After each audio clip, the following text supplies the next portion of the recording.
मायावती तब तक नहीं बढ़ सकती है। मायावती अपने को एक बात से गिर गई है, जानते हो क्या? मायावती के जब मुख्यमंत्री थी तब उनके मंत्रियों को मैं बैठ देता था और उनको सलाह देता था कि देखो सबको लेकर चलोगे, सब जातियों को। हाँ। ये मायावती का अपना वजूद है, उनका एक अपना जनाधार है, एक वोट बैंक है, उस पर कोई खास विशेष नुकसान होने वाला नहीं है जी। लेकिन भारतीय जनता पार्टी का जो उम्मीदवार है जी, वो बहुत मजबूत उम्मीदवार है। हाँ। और ये लखनऊ की सीट हमेशा से बीजेपी के खाते में रही है। जी जी जी जी। मायावती जो कर रही हैं वो नोट के दम पे हैं या फिर कैसे? अनुचित लाभ है, किसी उन्हें न किसी जीतना तरह नहीं से। है, उन्हें जीतना नहीं है, जमानत सबकी जब्त होनी है, अनुचित लाभ लेकर के ये किया जा रहा है। तब तो चलेगी राजनीति। और जय भीम खाली सबको घुमाकर एक जय भीम को कहोगी तो नहीं चलेगी। ये तारीफ इसलिए कहता हूँ क्योंकि मुझे शेर से फ्रेंडली रहना बहुत ही अच्छा लगता है मुझे, और वो शेरनी है, जीती जाती शेरनी और मिसाल है महिलाओं के लिए। हाँ। नमस्कार, आपका स्वागत है। आप देख रहे हैं खुदरंग और मैं हूँ आपके साथ आयुष। और एक और राजनीतिक पब्लिक ओपिनियन के साथ मैं यहाँ पे मौजूद हूँ। जिस तरह से मायावती ने लगभग 36 प्रत्याशियों के नाम फाइनल कर दिए हैं, जिसमें कई मुस्लिम उम्मीदवार भी हैं, ब्राह्मण भी हैं, सवर्ण भी हैं, मतलब कई तरह की जातियों को, प्रत्याशियों को उन्होंने उतारा है। अब देखने वाली बात यह है कि जिस तरह से मायावती ये कार्ड खेल रही हैं कि मुस्लिमों को भी दिया है, ब्राह्मणों को भी दिया है, तो क्या लगता है इससे कितना फ़ायदा होगा मायावती को और कितना नुकसान होगा भाजपा को और बाकी गठबंधन को? तो चलिए, यहाँ काफ़ी सारे लोग हैं, उनसे जानते हैं इस पर उनका क्या कहना है। ये मायावती का अपना वजूद है, उनका एक अपना जनाधार है, एक वोट बैंक है, उस पर कोई खास विशेष नुकसान होने वाला नहीं है जी। लेकिन भारतीय जनता पार्टी का जो उम्मीदवार है जी, वो बहुत मजबूत उम्मीदवार है। हाँ। और ये लखनऊ की सीट हमेशा से बीजेपी के खाते में रही है। जी जी जी जी जी। तो उम्मीद नहीं, आशा ही नहीं, वरन पूर्ण विश्वास है कि ये सीट भारतीय जनता पार्टी को ही जाएगी। ये तय है। जीता है। अच्छा, तो जैसे आपने कहा कि राजनाथ सिंह पे जनता को भरोसा है, तो क्या लगता है जिस तरह से मायावती ने इस सीट पर, लखनऊ की सीट पर मुस्लिम कार्ड खेला है, लगता है इसका फ़ायदा पुराने लखनऊ से उन्हें कहीं ना कहीं कुछ मिल सकता है?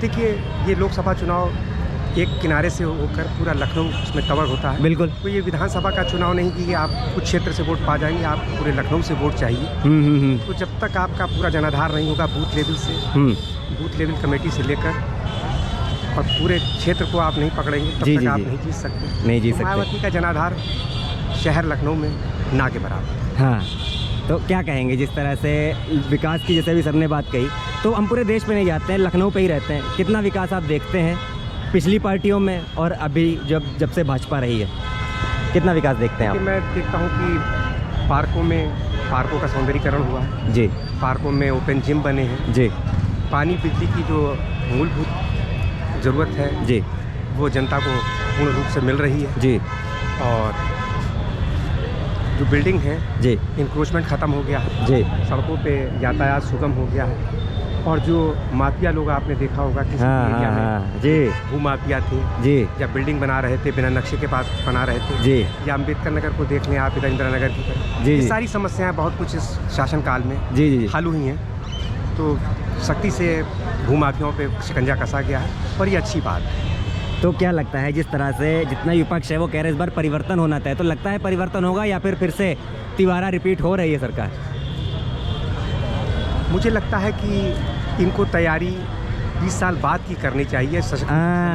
ये बात है। रेस में बहुत पीछे हो गए हैं। हाँ। क्योंकि मोदी जी के नेतृत्व में जो भी चुनाव लड़ा जाता है, एक चुनाव कंप्लीट नहीं होता, उससे अगले चुनाव की वो तैयारी शुरू कर देते हैं। ये चुनाव विपक्ष के हाथ से निकल चुका है। आप राजनीति देख रहे हैं, हर कोई भाजपा के पक्ष में है, गठबंधन के साथ है, सपा के साथ है, कांग्रेस के साथ है, तो उसमें एक पार्टी है मायावती की।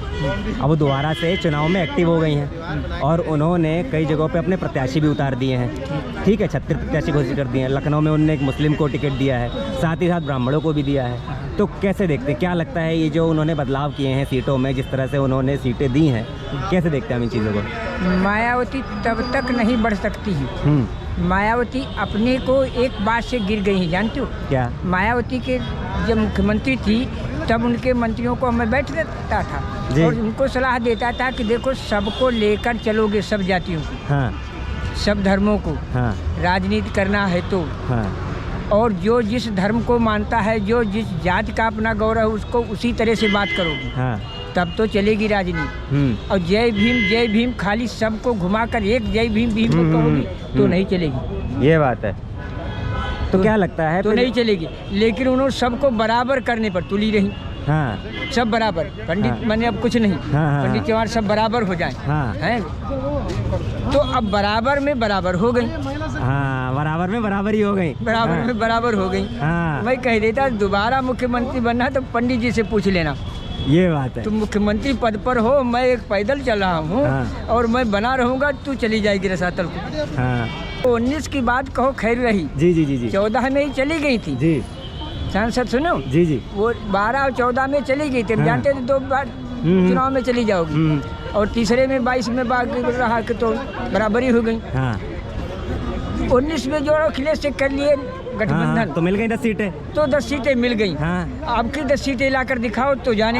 ये बताइए तो जिस तरह से ये इनको बार बार कहा जाता है कि भाजपा की बी टीम है, ठीक है, तो क्या लगता है ये वाकई भाजपा की बी टीम है? बी टीम कुछ नहीं, भाजपा से है नाराज है, जानते हैं बात से। लेकिन डर बहुत बड़ी चीज होता है। तो डर का है, बात का है, डर ईडी का और का ईडी CBI का जो कुछ बचा कुचा है वो भी सब 100 करोड़ के बंगला चले गए 4। सही बात है, सही बात है। तो अब जो कुछ बचा कुचा है वो भी चढ़ जाएगा। कि मायावती जी ने जो प्रत्याशी चयन किया है जी,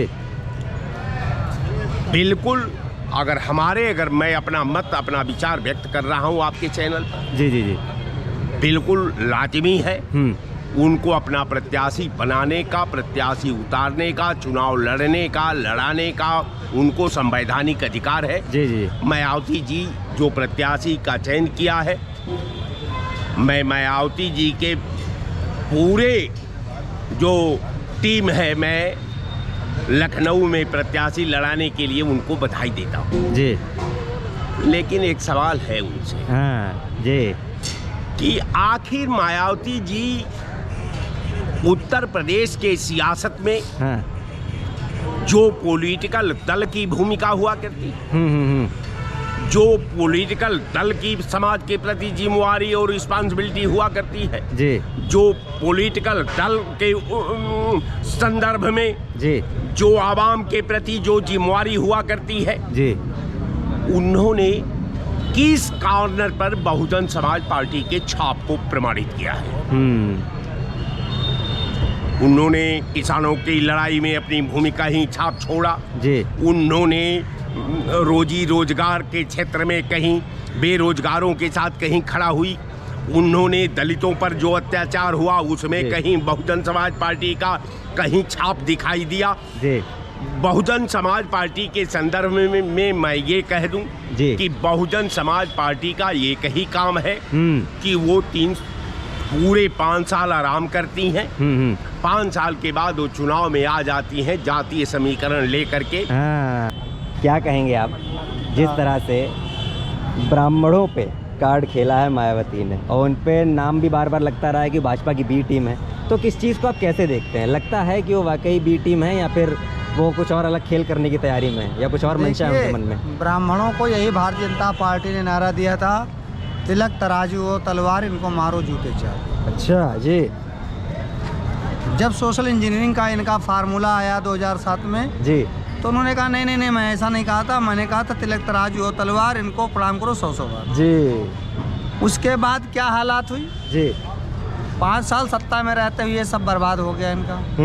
वो जिंदगी में नहीं अब सत्ता का मुख देख सकते हैं। वो केवल लोगों से अनुचित लाभ लेकर के वोट का बंटवारा कर सकते हैं। और रही बात ब्राह्मण की, क्षत्रिय की, किसी भी जातिवाद की जी, जब आप किसी क्षेत्र में जाएंगे तो वहाँ क्या उसी जात के लोग वोटर होंगे? बिल्कुल नहीं, बिल्कुल नहीं। अधिकता हो सकती है, हाँ, अधिकता हो सकती है। जी, जी, जी, जी। मैं आपको उदाहरण दे दूं, आप सिद्धार्थनगर जिले के बांसी विधानसभा में चले जाइए, 2 लाख वोटर ब्राह्मण हैं और 10,000 वोटर वहाँ पर जो है क्षत्रिय है।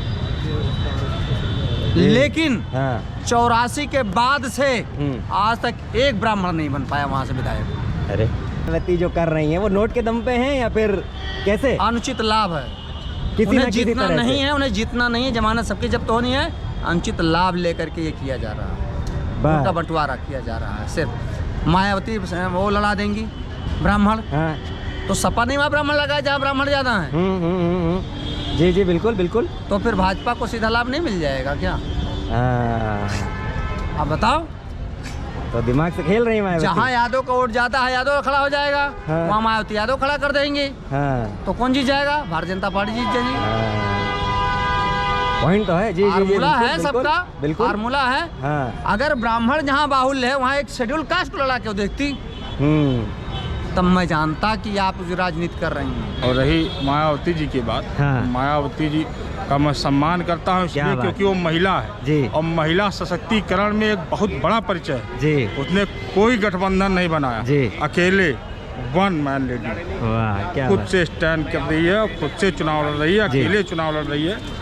तो सर क्या कहेंगे, जिस तरह से आपने मायावती की तारीफ कही कि अकेले लड़ रहे, तो लगता है कितनी सीटें उनके हाथ अब लगेंगी, लग भी रहा है कि लगेंगी, कि कैसे देखते हैं आप इन चीज़ों को? देखिए वो चुनाव की बात है, चुनाव में सभी लोगों को अपनी जो है ताकत लगानी चाहिए। वो जनता का विषय, जनता किसके प्रति जो है समर्पित होती है, किसको वोट देती है, वो जनता का विषय है। और मैं तारीफ इसलिए कहता हूँ क्योंकि मुझे शेर से फ्रेंडली रहना बहुत ही अच्छा लगता है। और वो शेरनी है, जीती जागती शेरनी है और मिसाल है महिलाओं के लिए।